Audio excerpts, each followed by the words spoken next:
Before we get started with the video, I want to quickly thank our patrons over on Patreon, especially our pro tier patrons including A17 FFDP, Keelan, and the one and only Gilgamesh. If you like what we do and it gives you value, consider supporting us for as little as $1 a month over on Patreon, link in the description, and your name will even be featured in future videos among these amazing people right here.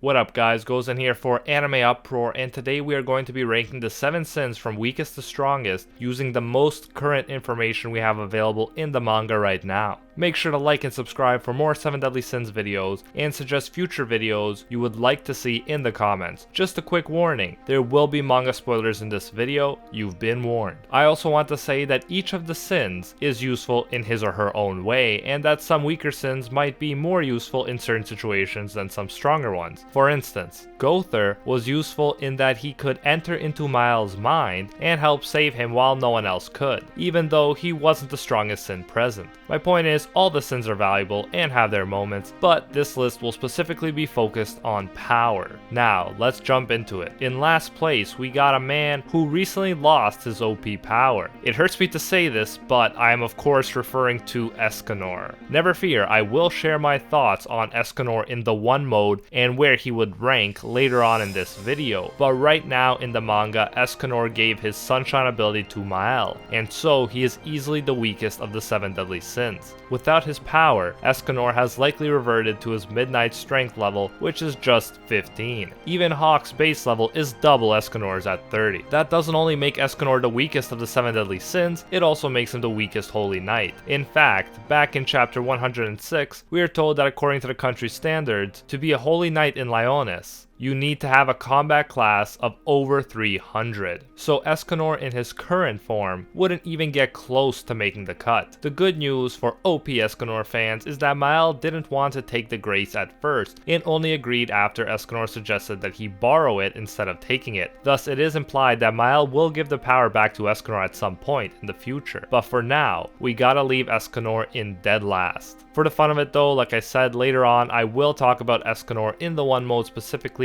and how he would measure up against the other sins. Next we have Gowther. Gowther at first was measured to have a power level of 3100, which is pretty good for a doll. After he regains his memories, his power level shoots up all the way to 35,400. In chapter 218, Gowther, in the presence of Diane, realizes that his chances of victory against Diane at this point are 4%. Diane is in her weaker human-sized state, and Gowther still only has a ridiculously small chance of beating her, and only a 36% chance of successfully getting away. Albeit, it is only after this chase that Gowther regains his memories and along with them his true power. But even so, this scene suggests that Gowther could not have defeated Diane, even if he used his sacred treasure and his invasion ability. Furthermore, Diane can become significantly stronger still, as we'll see later on. I will mention that Gowther does have a kind of self-destruct device inside him. In chapter 279, we figure out that using magic from Escanor's sunshine as a base, adding to it the 4 great chemical elements of destruction, and then further taking it to its absolute limit of power with Merlin's infinity, this self-destruct device is able to obliterate any and all living matter in a 10-mile radius from Gowther. However, we've never actually seen this attack used, and the fact that Gowther would kill himself in the process, ensuring he wouldn't win the fight, sort of makes the attack pointless. When it comes to strength, we want someone who can win a fight, not hope to get a draw by self-destructing. Besides, it is not even Gowther's own original power, but power he borrowed from Escanor and Merlin. So for these reasons, despite how devastating this attack could potentially be, I couldn't place Gowther any higher on this list. Following Gowther, we have Diane. In chapter 237, Chandler measures Diane's power level to be 8,000. This is weaker than Gowther's, but this is Diane's base power level, and she can actually drastically increase her power level by performing Droll's dance. According to the character guidebook, Diane can bring her power level up to 50,000 with Droll's dance. This would put her power level significantly above Gowther's power level of 35,400. Furthermore, as we've previously seen when Gowther calculated that he only had a 4% chance of beating Diane, his sacred treasure and his invasion magic are not good enough to make up for a significant difference in combat class. Add to this the fact that she's an earthbender, and that she can use the ability Heavy Metal to further increase her defensive and offensive capabilities, and you can see why I had to put her above Gowther. The Warhammer Gideon is worth mentioning too. It weighs 2,200 pounds, so you can bet it packs quite the punch. It also has the ability Lightning Rod, which allows Gideon to absorb magical attacks and redirect them into the earth.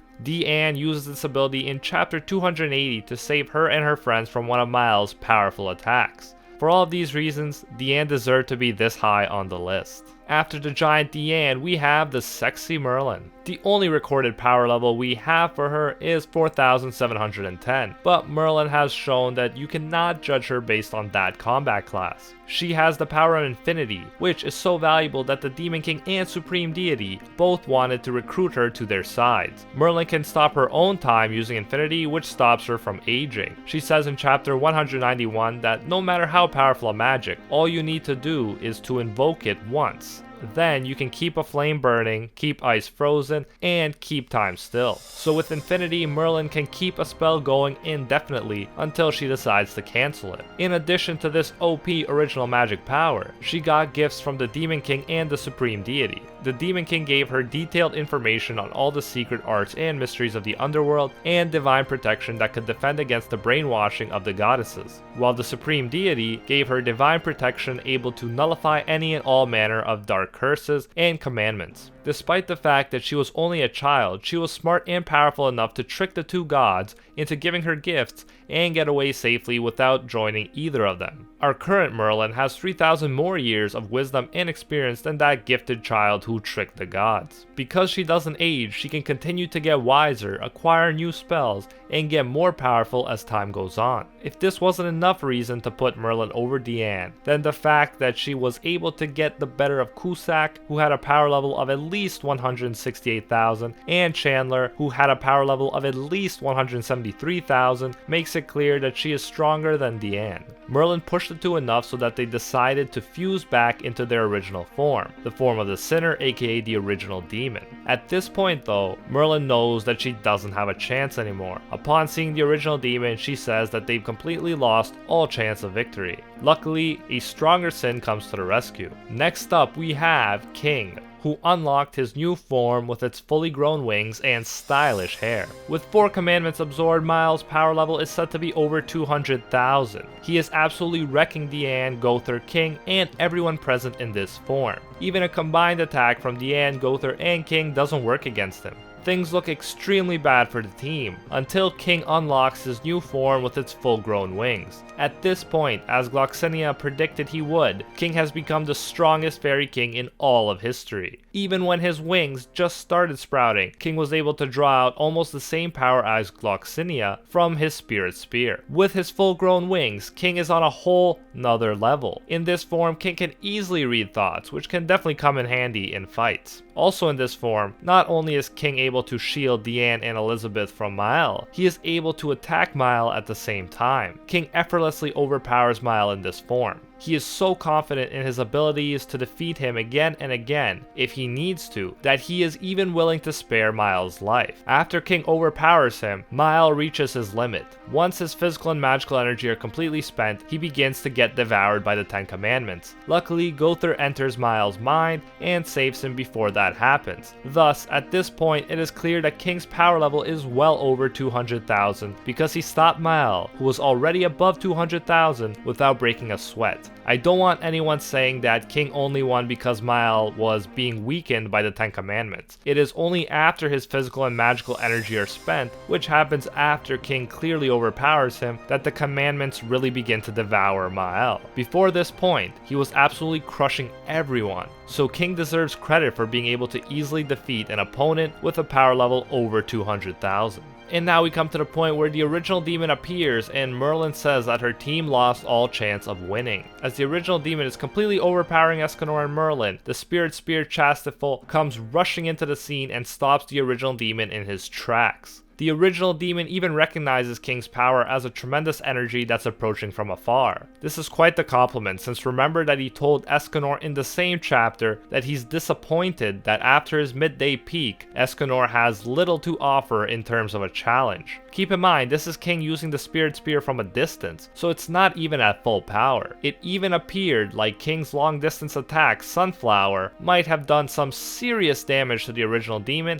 maybe even finished him off, but Zeldris cancelled out his attack using the Demon King's power. Zeldris then begins fighting the Spirit Spear so that the original demon can focus on the others. Still, the fact that the Spirit Spear from a distance could not only keep the original demon distracted, but force Zeldris to come to his rescue shows how strong King has become. If we simply add Kusak's and Chandler's power levels together, we get 341,000. In my view, that's a low estimate of what the original demon's power level is at this point, and surprisingly enough, King is still a match for him even though he is fighting from a long distance, and as a result does not have full access to the Spirit Spear's power. So after this show of strength, anyone who previously thought that King with his full-grown wings could not have taken on an opponent over a power level of 200,000 was clearly wrong about that. As we've seen, King with his full-grown wings could take on a much stronger opponent. Next up in second place we have Bon. I did a whole video about how strong Bon is after Purgatory, so you can check that out if you want a very detailed answer to that question. I'll put the link of that video in the description. Here I'll summarize some of the main points I brought up in that video. Bon for a long time was one of the weakest sins, but after Purgatory, he is easily one of the strongest. In fact, some of you are probably thinking that he should be above Meliodas now, but I'll let you know later why I decided to put Meliodas in first place. As I explained in my How Strong is Bon video, Bon's issue was always his body's tolerance level. Although he used to have an immortal body and the OP ability Snatch, his human body still had a tolerance level that limited his ability to fully use Snatch. Melascula points this out when she realizes that Bon cannot absorb all of Galen's power, only some of it. Despite having an immortal body, Bon's body still has to deal with the consequences of overusing Snatch. After he uses it to escape from Galen and Melascula, he has overexerted his body to the point that he isn't even able to lift a single finger. However, after spending over 1,000 years in Purgatory with its harsh conditions, Bon's body's tolerance has dramatically increased. Meliodas points out that Bon's experience of enduring and adapting to Purgatory has caused an explosive transformation upon his body and soul. He assures him that everyone will be shocked when they see how much he's powered up. The key here is that Bon's body has not only gotten stronger, his new superhuman tolerance level is going to let him snatch more power from others and store it in himself. Bon's power is insane now. While King, Mal with Sunshine, Merlin, and the others couldn't do anything against the Demon King, Bon is able to surprise the Demon King with his speed. He rescues Hawk in the blink of an eye, even surprising the Demon King in the process. In chapter 301, our team notices that Bon is able to go blow for blow with the Demon King. He is able to wipe the smile off of the Demon King's smug face, something that no one else present could do. Now it looks like the Demon King has the upper hand when we find out that Bon is not alone and that the Demon King is also fighting Meliodas' emotions inside his body. Nevertheless, the battle just started and we may see the Demon King and Bon using his original magic Snatch power up quite a bit more. Now in first place we got Meliodas. For you to better understand why I put Meliodas in the number 1 spot, let's rewind to that conversation Bon and Meliodas were having in Purgatory. In chapter 270, after Meliodas' emotions compliment Bon on his new power, Bon explains that Meliodas is the truly powerful one. He says to Meliodas, and I quote, "Having come to Purgatory, it's clearer now than ever. You've got some crazy strength. The flames or ice of Purgatory can't leave a scratch on my immortal body, but you left me these battle scars. When you're back in your body, Captain, you'll be truly invincible." I talked about this in more detail in my Meliodas' original power video, but Bon is right that Meliodas seems to be on a whole nother level. Nothing could leave lasting damage on Bon's body, not the harsh conditions of Purgatory or fighting the Demon King for over 60 years, but Meliodas was able to give him that scar he has. His immortal flesh was unable to fully heal from Meliodas' pretty tame attack. Clearly Meliodas' power breaks the rules. It can permanently injure immortal flesh. It also allows Meliodas to take out an entire kingdom that was on par with Leonis in strength in a moment of wrath. Like I said before, this act of wiping out an entire kingdom in the blink of an eye makes the 1000 days that the Demon King and Supreme Deity rained down destruction on the city of Belialuin look like child's play. There is a reason that the Demon King is so obsessed with Meliodas and no one else. He wants Meliodas' body because this specific, strong, and youthful body